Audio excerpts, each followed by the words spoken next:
Hello, my dear students. Beta ji, I hope all of you are preparing very well and with great enthusiasm for the final exams. And here we are with the new topic from the 12th standard. As you know, very much familiar that we have discussed the challenges of nation building, part 1 in previous video, and today we are discussing the second part. Okay, moving towards the next portion of our first chapter, challenges of nation building. Okay beta, so without wasting time, I want to recall you yesterday's topic that we have discussed about the partition of India. How painful was it? And after independence, three challenges in front of Indian government, yeah, India, and we discuss about the three challenges mainly. सबसे बड़ा challenge तो ये unified रहना और integration करना ये था, और सेकेंडली डेमोक्रेटिक स्टेट, अपने आप को इतनी बड़ी डेमोक्रेसी, इतने लोग और democratic fundamental right, government properly काम करे, कॉन्स्टिट्यूशन, ये सब कुछ बड़ा challenge that it's quite easy to narrate, और जैसे मैं बोल रही हूँ quite simple line you can say, but think about that time when we don't have resources money, और सब कुछ पार्टीशन्ड हो चुका था, रिसोर्सेज भी एक एक चीज का बंटवारा जिसको हम लोग कह ले। सो इतनी बड़ी डेमोक्रेसी, इलेक्शंस करवाने, कैसे कॉन्स्टिट्यूशन कंप्लीट हो उसको, सो मैनी, ओके, सो हर क्लास को साथ में लेके चलना, कोई भी पीछे ना रह जाए, socialism, so many thing. I told you it's quite easy to explain the things, but it's quite difficult to understand those circumstances. That's why I suggested you create your imaginary power, develop your imaginary power. When you imagine the concept, you will never forget, and it's quite easy for you people to memorize all the concept, and you will never forget lifelong. Each and everything will be in your brain. Okay, so moving towards the next step, towards the first chapter. Okay, first chapter, and next step we are discussing, that is the integration of the princely state. The very basic thing I want to clear you that India was basically divided by the Britishers.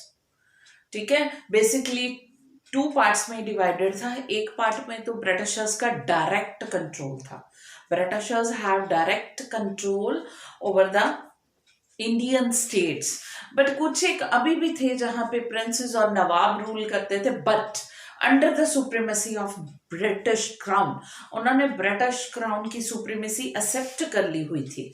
Okay बेटा, और उनके under रह के वो काम करते थे, नाम के ही वो राजा थे, और सारी यू कैन से चलती ब्रिटिशर्स की थी। So India was divided into two parts by the Britishers.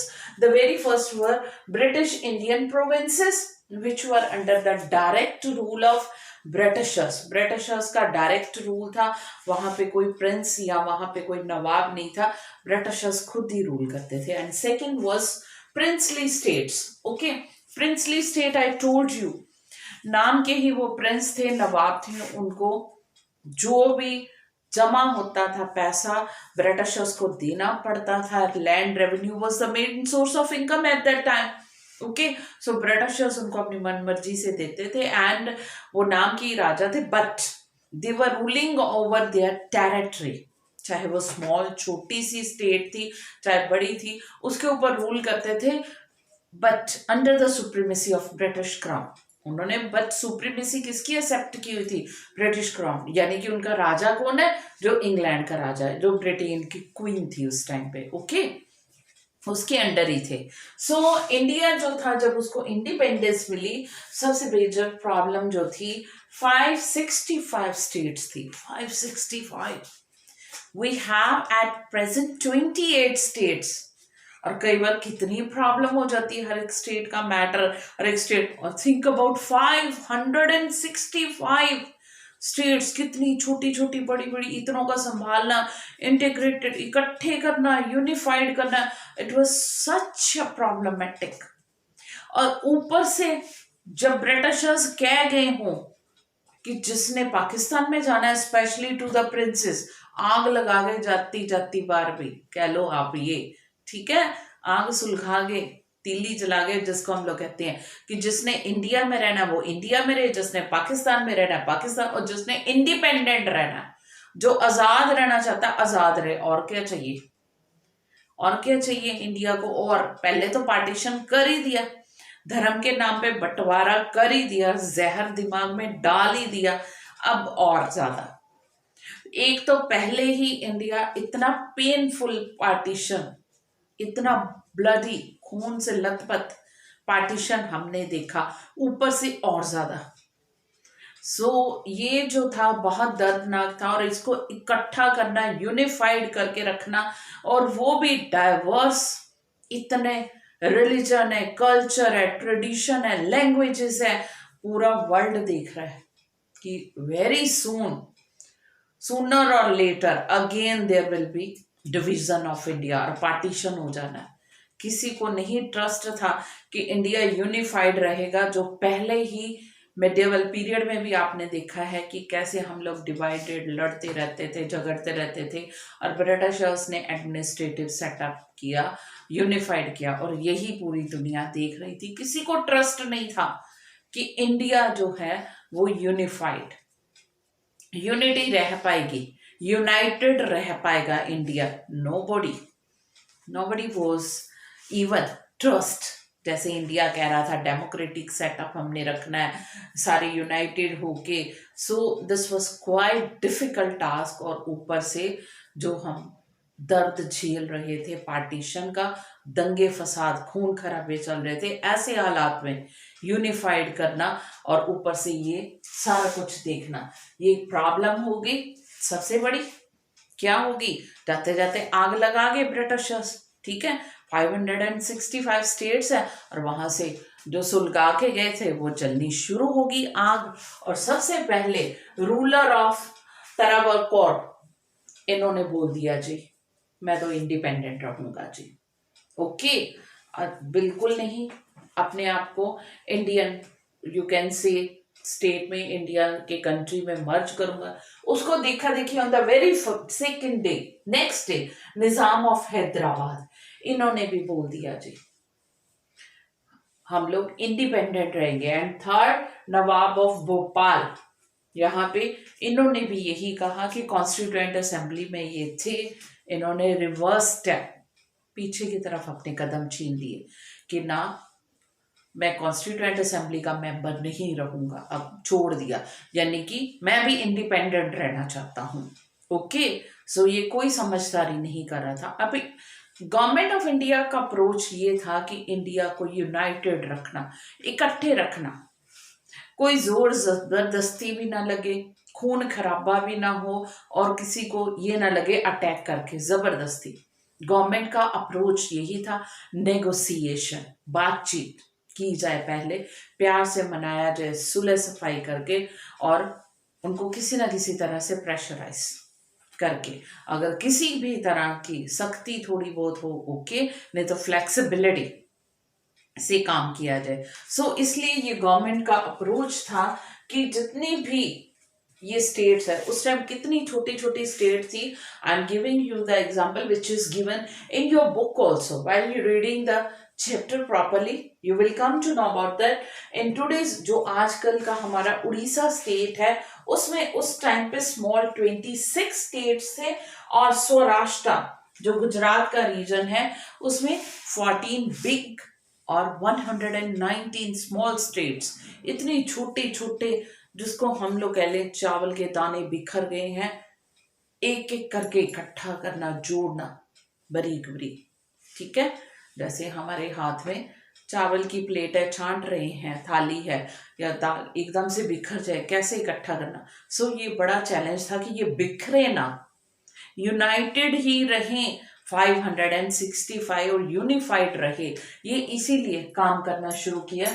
Government ने मेनली जो इतने छोटे छोटे पार्ट्स थे, इतनी लिंग्विस्टिक डिवीजन, कस्टम, ट्रेडिशन, ये सब कुछ थी, गवर्नमेंट ने इन सबको यूनाइटेड करने के लिए 3 कंसिडरेशन मेनली सामने रखी है। The very first, people of the princely state.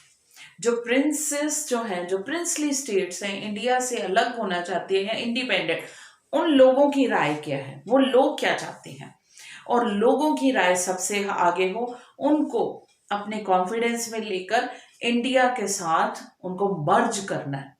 ठीक है, अगर कॉमन पीपल ही साथ में है इंडिया के, तो फिर वो प्रिंस, नवाब या निजाम क्या करेगा। ओके, सो इसलिए गवर्नमेंट ने सबसे पहले कॉमन पीपल की राय, उनको कंसिडर किया, पीपल को फर्स्ट प्रेफरेंस, बजाय कि प्रिंसेस, नवाब या निजाम्स को लेके चले। सेकंड है, government was prepare to be flexible. जहां पे भी जरूरत हो, गवर्नमेंट ने ये पहले ही मान लिया कि जहां पे बहुत ज्यादा जिद्दी बच्चे, जिसको हम लोग कहते हैं, हुए स्टेट या प्रिंसेस, उनके साथ फ्लेक्सिबिलिटी रखी जाएगी, यानी कि कुछ स्पेशल राइट्स दे दिए जाएंगे गवर्नमेंट्स को, जैसे जम्मू कश्मीर को दिया गया। ठीक है, सो अब तो नहीं है, earlier it was. Okay, I will discuss in separate video this one also. So government का ये अप्रोच रहा कि जहां पे भी नरमी की, लचीलेपन की जरूरत हुई, फ्लेक्सिबिलिटी की, government will work according, but India United रहे, ये फर्स्ट जरूरत है।